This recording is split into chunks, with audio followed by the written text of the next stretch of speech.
तो देखो, सुखदेव जी ने कहा, राजन, जिस समय अधर्मी क्षत्रिय राजाओं के भार से धरती पीड़ित हो गई, धरती में भार बढ़ गया अधर्मी क्षत्रिय राजाओं का, उस समय धरती माँ ब्रह्मा जी के पास गई, ब्रह्मा जी से प्रार्थना की, तो ब्रह्मा जी बोले, इस बार का भार मैं नहीं उतार सकता हूँ। कौन उतारेगा? तो ब्रह्मा जी ने पृथ्वी माँ को लेके शंकर जी के पास गई, शंकर जी ने भी मना कर दिया, इस बार का भार मैं भी नहीं उतार सकता।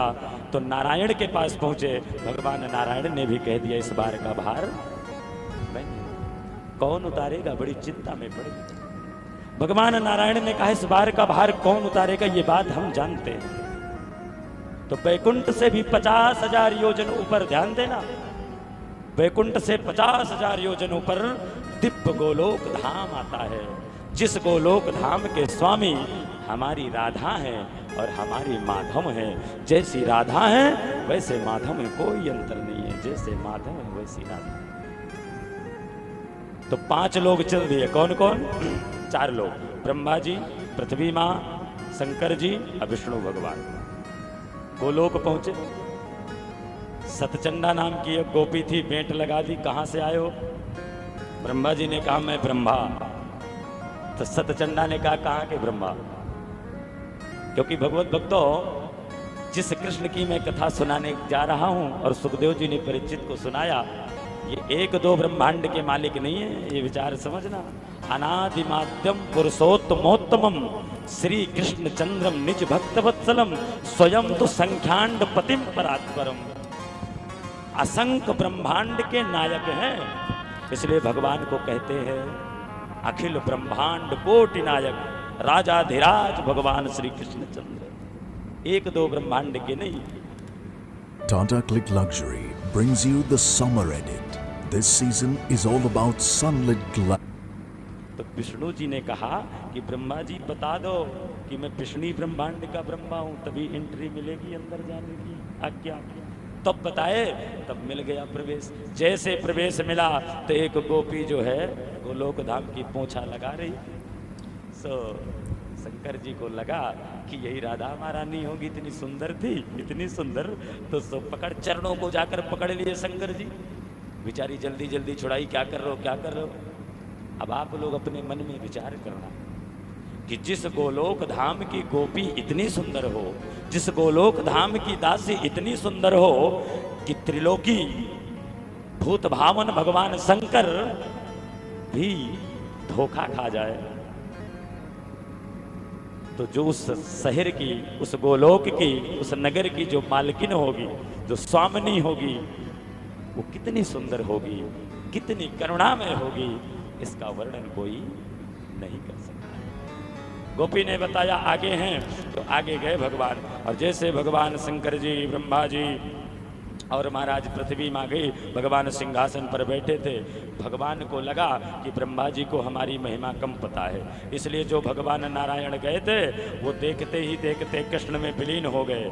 भगवान वामन, भगवान राम, भगवान कच्छप, भगवान कपिल, जितने पूर्ण तत्व थे सब कृष्ण में समाहित हो गए। इस व्युत्पत्ति के कारण भगवान श्री कृष्ण को परिपूर्णतम कृष्ण कहा जाता है। इसलिए कृष्ण से बढ़कर कोई दूसरा परम तत्व फिर बचता ही नहीं है। तो सारी बात बताए, भगवान ने आश्वासन दिया कि पृथ्वी के भार को उतारने के लिए मैं यदुवंश कुल में अवतार ग्रहण करूंगा।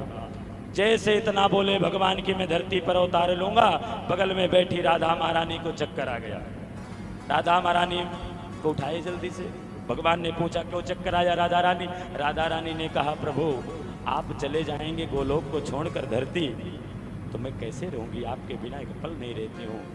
भगवान ने कहा कि अगर तुम भी हमारे साथ चलो और हमारी लीला में हाथ बटाओ। राधा रानी ने कहा, मैं वहाँ कैसे जाऊँ जहाँ न वृंदावन है, न नंद गांव है, न गोकुल है, न बरसाना है, न यमुना तट है, न बंसी बट है, न निधि वन है, न गिरिराज गोवर्धन है, मैं वहाँ कैसे जाऊँ?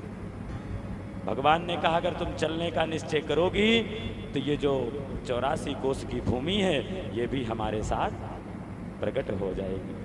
तो आज भी वृंदावन धाम है कि नहीं है? कितने लोग गए हैं वृंदावन? कितने लोग गए हैं?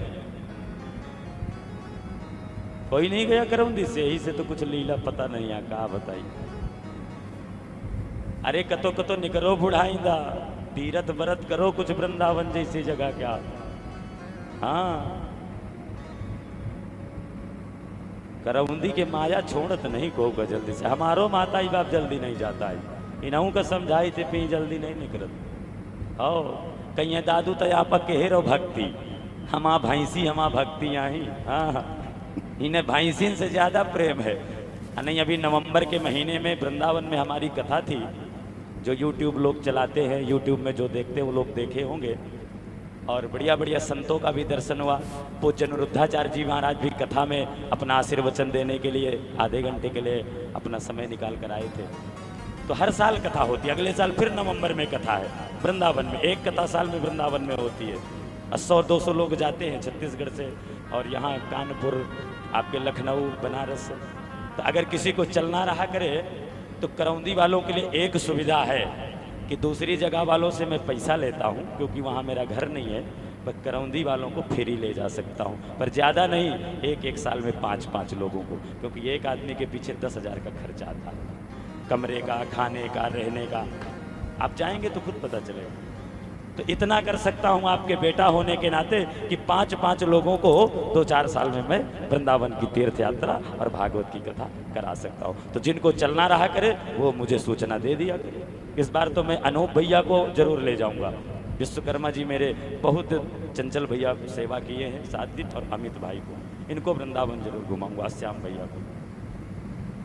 तो जिनको चलना हो बताएंगे। और आज भी वो वृंदावन धाम है, तो उसी वृंदावन धाम में भगवान अवतार लिए।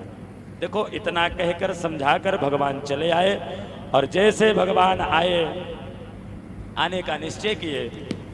भागवत में कथा आई है कि ब्रह्मा जी ने समुद्र के तट पर, क्षीर सागर पर जाकर पृथ्वी माँ को लेके भगवान नारायण से प्रार्थना किया। भगवान नारायण ने ब्रह्मा जी को सब कुछ समझा दिया।